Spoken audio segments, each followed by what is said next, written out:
Who is Antonio Gramsci? Antonio Gramsci was born on January 22nd, 1891, and died on April 27th, 1937, in a fascist prison.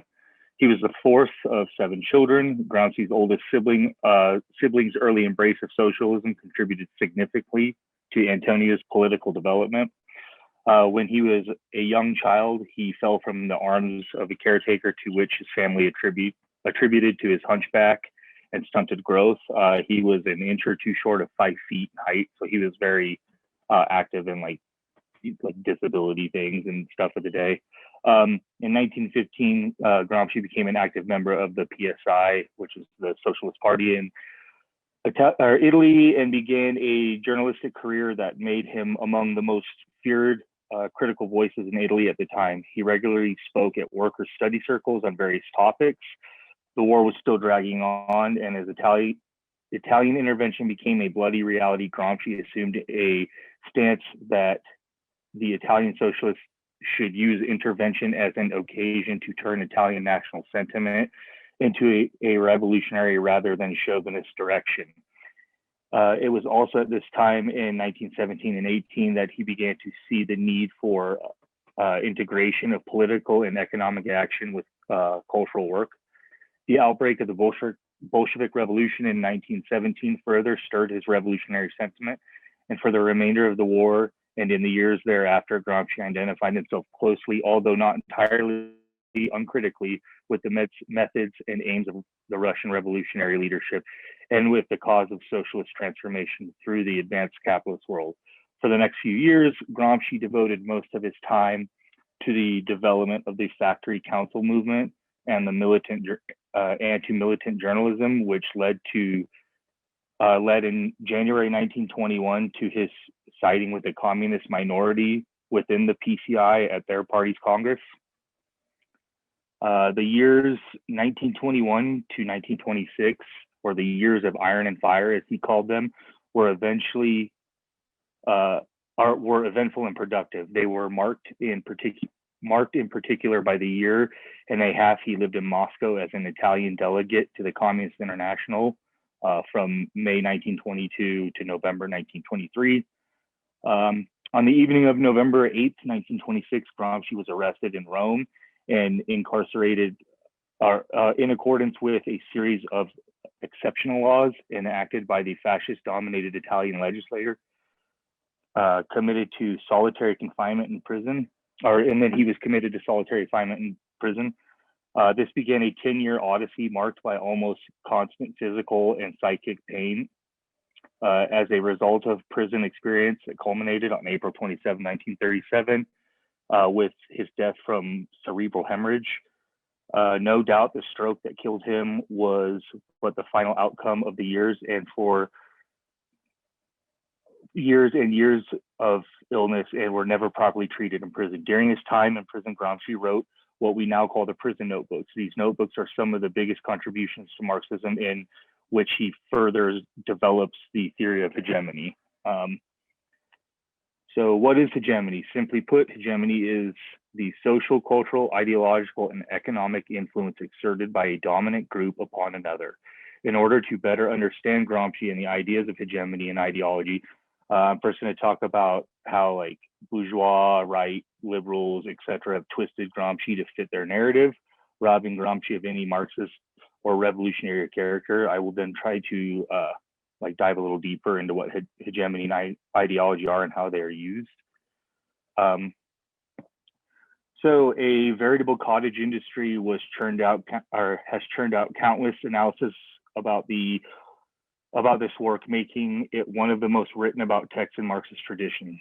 Political and intellectual tendencies with little in common have laid claim to Gramsci's writing. The Euro-communists from the late 1960s through 80s used it to justify a turn to reformist and electoralism, while academics in disciplines as diverse as sociology, international relations, and literary theory used his analysis of hegemony today, often divorced from any concept of working class struggle.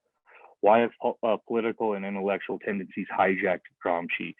My guess is the vagueness in some of the notebooks. Gramsci was in a fascist prison, so everything he was working on was being censored. Lots of the writings are coded and seem disjointed at times due to the fact that he would have to come back to ideas at later times and further like work on them. Gramsci writes about the working class struggle for hegemony, the struggle for leadership of the oppressed classes, and for dominance against the ruling class, or the war of position versus the war of maneuver.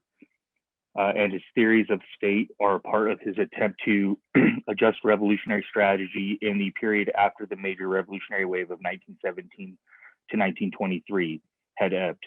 Gramsci was convinced by the ideas put forth by the Russian revolutionaries, particularly V.I. Lenin and Leon Trotsky, that the capitalist world had stabilized and that what was needed was more protracted struggle that did not involve the working class immediately taking power. He was one to the United Front strategy that Russians advocated, in which socialists allied with working class parties and other sublatent or oppressed classes to fight for immediate demands.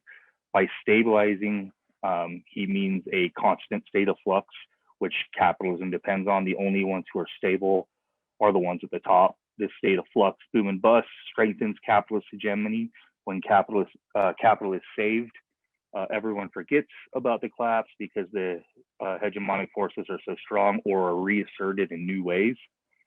The United Front is the primary strategy that we use here in the Denver Communists, and we've done talks on it. There's videos I recommend watching. We use it because fighting for hegemonic power, especially in the so-called United States, is crucial to our success. The amount of anti-socialist rhetoric and anti-war rhetoric we hear is capitalism exerting its hegemonic force through civil discourse, something that we must fight against. In essence, Gramsci's writings on the fight for hegemony should be seen as the intervention in these concrete debates and socialist movements about the nature of the period, and in turn, what strategies are best for the working class movement in the struggle against capitalism, not mere abstractions. So when looking for the capitalist state, when looking at the capitalist state, some believe Gramsci is saying that the state has moved away from ruling by coercion and toward ruling by consent of the masses, which the ruling class achieved through ideological and cultural institutions like schools, universities, churches, and the media. Gramsci's term for these institutions is civil society. Some also see this as breaking away from the Marxist idea of the state being a coercive force. The state is always ruling by coercion. It has just the illusion of consent at this point because ideology and hegemony are so strong. It's like Stockholm syndrome. We, the masses, have begun to identify with the captor, capitalism, and think there is nothing better or that nothing will ever change. We are fighting to be the hegemonic force over capitalists and capitalism, meaning socialist thoughts and actions will be the concern, not capital. Hegemony then emerges as a consensual political practice distinct from mere coercion, a dominant means of pervasive ruling classes on this train of civil society. But like civil society integrally linked to the state, hegemony's full meaning only becomes apparent when it is related to its dialectical distinction of coercion. Bourgeoisie society has moved away from mere coercion in how it rules, but its hegemony is always backed up by force. When ideology and cultural means fail to keep the population in line, the police, the military, and other repressive means are always waiting just off stage. This view fits well with the politics of the United States today. The criminalization of Black people and people of color generally is used to justify increased policing and imprisonment of minority communities and poor people. And now large swaths of society can't fathom something different than the prison system we have. This is always a talking point among masses of people, even among the left.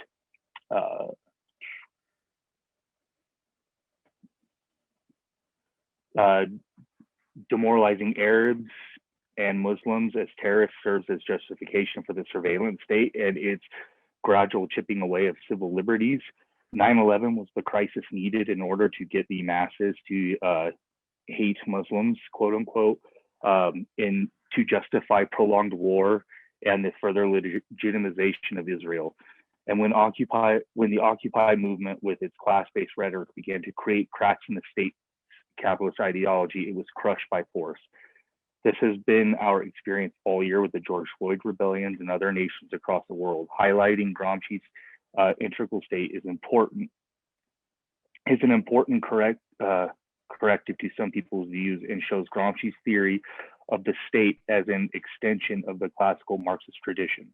The utility of Gramsci's theory of hegemony was not limited to his simply analyzing the dominance of the ruling class. However, he also applied it to the working class movement. The working class, through its political party struggles to achieve hegemony among the oppressed classes, and in its struggle with the ruling class, as Gramsci put it, a class is dominant in two ways.